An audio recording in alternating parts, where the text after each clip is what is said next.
hardest thing he ever had to kill was himself. Not the weak version, not the afraid version, the version that survived. He had spent 30 years becoming someone nothing could touch. He learned to feel nothing past the job. He learned to move through rooms like a ghost, to sleep light, to trust no one, to need nothing.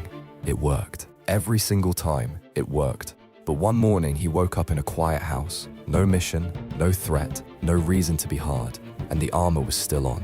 He tried to take it off. It would not move.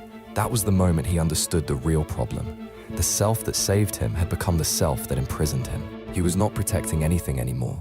He was just afraid to stop protecting. Genuine change is not about becoming stronger. Sometimes it asks you to dismantle the strongest thing you ever built, the version of you that kept you alive, and trust that something real is waiting underneath.